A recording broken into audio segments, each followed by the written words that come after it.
നേരല്ലാത്തതിന് പകരം നേര് മാത്രം ചിന്തിക്കുക, പ്രവർത്തിക്കുക എന്നാണെങ്കിൽ ഈ നേരില്ലായ്മ നമ്മിൽ നിന്നകന്നു പോകും.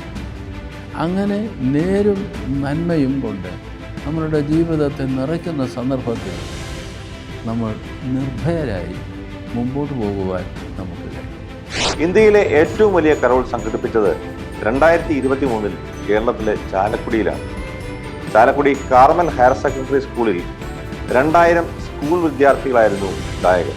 നേരെ, സത്യസന്ധത, വിശ്വസ്തത, ഇതൊക്കെ കുഞ്ഞുനാൾ മുതൽ നമ്മൾ ശീലിക്കുകയും നമ്മളെ ശീലിപ്പിക്കുകയും ഒക്കെ ചെയ്തിട്ടുള്ളതാണ്. ഏതെങ്കിലും സാഹചര്യത്തിൽ ഇതിനൊക്കെ മാറ്റം വരുമോ? ചില പ്രത്യേക സാഹചര്യങ്ങളിൽ ചില പ്രലോഭനങ്ങൾ ഉണ്ടാകുമ്പോൾ ശീലിച്ചതൊക്കെ അല്പനേരം മാറ്റിവെക്കാം എന്ന് നമ്മൾ കരുതുമോ?